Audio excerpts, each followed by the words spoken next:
జగన్ ఎక్కడ అంటూ క్వశ్చన్ మార్కుల మీద క్వశ్చన్ మార్కులు ఇప్పటిదాకా చూసాం.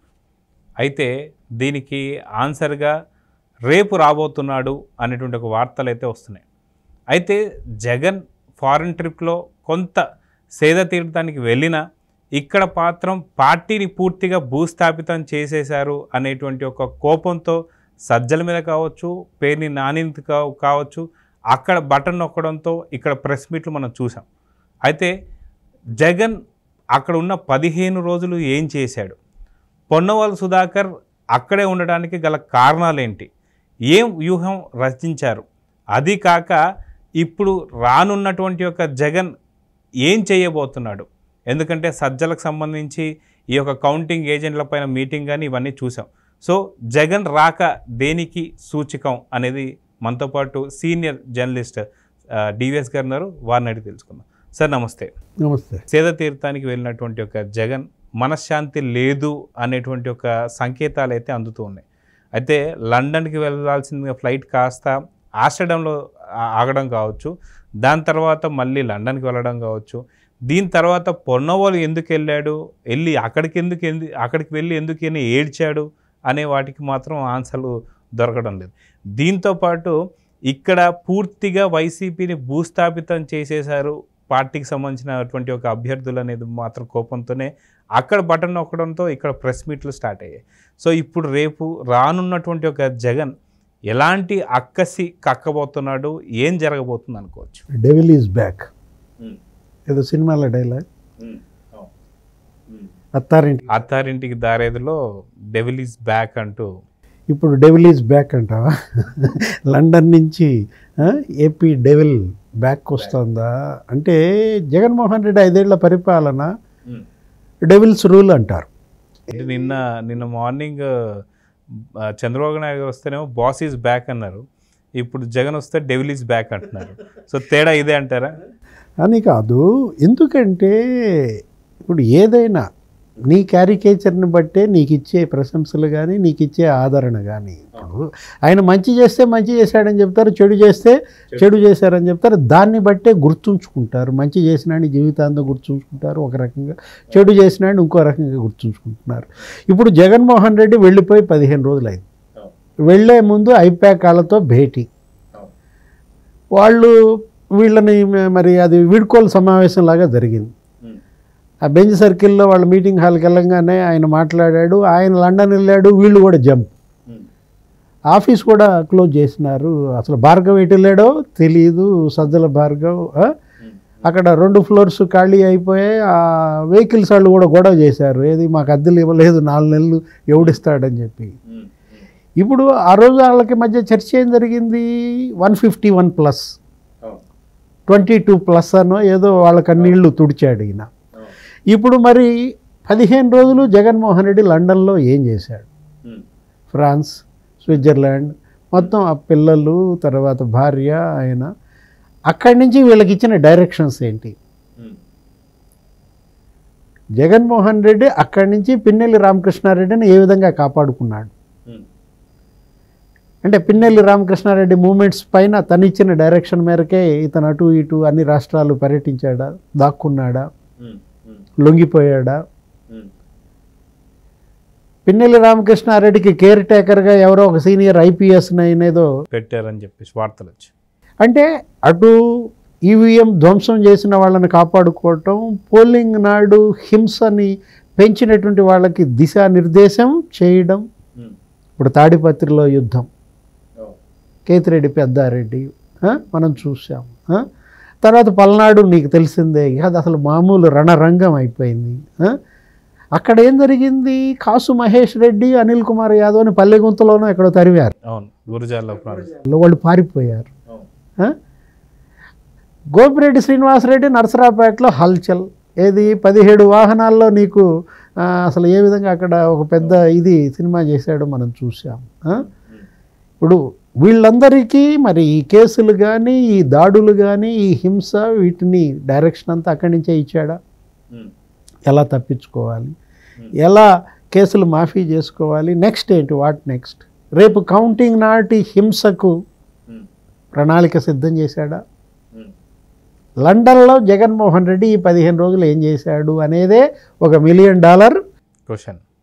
ఎందుకంటే ఆంధ్రప్రదేశ్ అంత భయపడుతున్నారు. 5 ఏళ్ల పరిపాలనలో అంత భీతి పుట్టింది. మొత్తం 5 కోట్ల మంది భయభ్రాంతులకు గురైన పరిస్థితుల్లో 15 రోజులు మరి ఈయన వెళ్ళిపోయి అక్కడ ఉన్నాడంటే ఈ 15 రోజుల్లో ఆయన వేసినటువంటి స్కెచ్ ఏంటి, ప్లాన్స్ ఏంటి, రేపటి కౌంటింగ్ ప్రశాంతంగా జరుగుతుందా, కౌంటింగ్ నాడేదన్నా హింస, కౌంటింగ్ నాడేదన్నా యుద్ధానికి స్కెచ్ చేశారా, కౌంటింగ్ అనంతర హింస ఏమైనా జరుగుద్దా? ఎందుకంటే పోలింగ్ అనంతర హింస మనం చూసాం తీవ్రంగా జరిగిన దీంట్లో. అసలు అప్పుడు పోలింగ్ నాడు ఉన్నటువంటి ఆ 1,00,000 మంది పోలీసుల వల్ల కాలేదు. పోలింగ్ నాడు ఉన్నటువంటి 250 కంపెనీల బలగాల వల్ల కాలేకపోయింది. అది కంట్రోల్ చేయలేని పరిస్థితుల్లో పోలింగ్ ఏజెంట్ల తలలు పగలగొట్టారు. ఎక్కడ మనం చూసాము, రెంటాల్లో మంజులారెడ్డి, శేషగిరిరావు, ఎక్కడ పాల్వాయి గేటులో శేషగిరిరావు, తెలుగుదేశం ఏజెంట్లు, జనసేన ఏజెంట్లు, ఎంతమంది తలలు పగిలిన పరిస్థితి. తెనాల్లో అయితే అతను శివకుమార్ అసలు గోపు బెడిచి కొట్టాడు ఒకడిని, ఎవరిని, ఆ ఓటర్ని. ఆ ఓటర్ మళ్ళీ ఆయన గోపు పగలగొట్టాడు. అది వేరే విషయం, అది పెద్ద సెన్సేషన్. అసలు జాతీయ మీడియా దాన్ని అసలు మామూలుగా ఎత్తలేదు. ఎమ్మెల్యే చెంప పగలగొట్టిన ఓటర్ అని చెప్పి. శివకుమార్కి కూడా అక్షంతలు పడి ఉంటాయా లండన్ నుంచి? ఇప్పుడు ఏ విధంగా అతను అగ్గి మీద గుగ్గిలం అవుతున్నాడు. నేను లేని 15 రోజులు వీళ్ళు ఏం చేశారు, పత్తా లేకుండా పోయారు, పార్టీని ఇది చేశారు. విజయసాయి రెడ్డి మీద ఫైర్ అవుతున్నాడని. విజయసాయి రెడ్డి కనిపించడం లేదు, రోజా కనిపించడం లేదు, కొడాలి నోరు వినిపించడం లేదు, వల్లభనేని వంశీ యుఎస్లో ఉన్నాడు. అసలు ఒక్కొక్కళ్ళు ఒక్కొక్క ప్రాంతానికి సవాళ్ళ మీద సవాళ్ళు ఇసిరారు. ఇసిరిన తర్వాత ఎవరు పెద్దగా నీకు స్పష్టంగా అర్థమైపోతుంది. ఖేల్ ఖతం, దుకాన్ బంద్, వైసీపీ దుకాన్ బంద్ అన్నమాట. ఇప్పుడు నేను లేనప్పుడు వీళ్ళు ఈ విధంగా చేశారు అనే ఒక అగ్గి మీద గుగ్గిలం అంటుంది. అందుకే రేపు పొద్దున రాగానే ఎవరి మీద ఫైర్ అవుతాడు? విజయసాయిరెడ్డి మీద ఫైర్ అవుతాడా? చిన్నాన్న సుబ్బారెడ్డికి చుక్కలు చూపిస్తాడా? అసలు సజ్జల దాగు తడుస్తుందా? మనం అనుకున్నది అదే అనమాట. ఇప్పుడు కౌంటింగ్కి ఎలా ప్రిపరేషన్? నిన్న సజ్జల మాట్లాడుతూ చెప్పాడు, నో రూల్స్, ఓన్లీ రూలింగ్. ముఖ్యమంత్రి పదవే మనకి ముఖ్యం, దానికోసం దేనికైనా తెగించండి, బరి తెగించండి, ఎంత హింసకైనా పాల్పడండి అని రెచ్చగొట్టేటట్టుగా అతను మాట్లాడిన దీంట్లో రేపు జగన్మోహన్ రెడ్డి వస్తే మళ్ళా మీటింగ్స్. ఈ 2-3 రోజుల్లో మనకి ఎలక్షన్ ఏజెంట్స్తో మీటింగ్ పెట్టుకోవటం, చీఫ్ ఎలక్షన్ ఏజెంట్స్తో మీటింగ్ పెట్టుకున్న దీంట్లో రేపు కౌంటింగ్ నాడు జరిగే ధ్వంస రచన ఏంటి, కౌంటింగ్ అనంతర హింస రచన ఏంటి, ఆల్రెడీ రచించారా? దాన్ని కంట్రోల్ చేయగల సత్తా కేంద్రం దగ్గర ఉందా? రేపటి ఫలితాలు వైసీపీకి అనుకూలంగా వస్తే ఓకే, వైఎస్ఆర్ కాంగ్రెస్ పార్టీ గెలిస్తే ఓకే. ఒకవేళ ఫలితాలు అడ్డం తిరిగితే ఘోర ఓటమి పాలై, సర్వేలన్నీ కూడా ఏం చెప్తున్నాయి, పెద్ద పెద్ద జాతీయ విశ్లేషకులు ఏం చెప్తున్నారు, 18 నుంచి 20 సీట్లలో ఎంపీ సీట్లు బీజేపీ, తెలుగుదేశం, జనసేన కొడుతోందని చెప్తున్నారు. 150 సీట్లు అసెంబ్లీ సీట్లు అసలు కూటమి కొడుతోందని చెప్తున్నారు. మ్యాండేట్ రివర్స్ అయింది. 2019లో వచ్చిన రిజల్ట్ రివర్స్ అయింది. 151 కూటమికి వస్తాయి, 22 వీళ్ళకి వస్తాయి అన్న దీంట్లో ఆ ఫలితాలే కనుక వస్తే ఇక జగన్మోహన్ రెడ్డి గొడ్డలి వేటు ఎవరిపై? ఆయన ఇంకా అక్కసు ఏ స్థాయికి వెళ్ళిపోతుంది, ఇంకా ఫ్రస్ట్రేషన్ పీక్ వెళ్ళిపోయే పరిస్థితి. బీపీ పెరుగుద్దా? మనం చూసాము, ఎక్కడో దాడులు జరిగితే మా కార్యకర్తలకు బీపీ పెరిగిందన్నాడు. మంగళగిరిలో తెలుగుదేశం పార్టీ కార్యాలయం తగలబెడితే మరి మీరు నన్నంటే మా కార్యకర్తలకు బీపీ పెరిగిందంటాడు. ఇప్పుడు బీపీ పెరిగేది వైసీపీ కార్యకర్తలకా, వైసీపీ మంత్రులకా, వైసీపీ అభ్యర్థులకా, అసలు సాక్షాత్తు వైసీపీ శాశ్వత అధ్యక్షుడికే బీపీ పెరుగుద్దా? అయితే ఇక్కడ జగన్మోహన్ రెడ్డి వస్తుంటే ప్రతిపక్షాలు కొంత భయపడారు, అరే వస్తున్నాడు రేపు పొద్దున కౌంటింగ్ అవి ఇవి అని చెప్పి.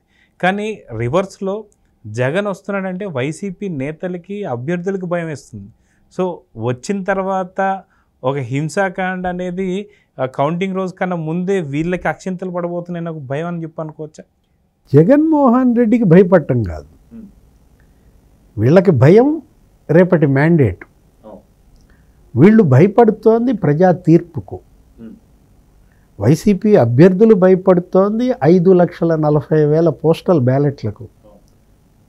వైసీపీ అభ్యర్థులు భయపడుతోంది 82% పోలింగ్ శాతం పోలింగ్కి. అవును 82% పోలింగ్ వీళ్ళని భయపెడుతోంది. ఇంత వెల్లువెత్తింది మా మీద వ్యతిరేకత.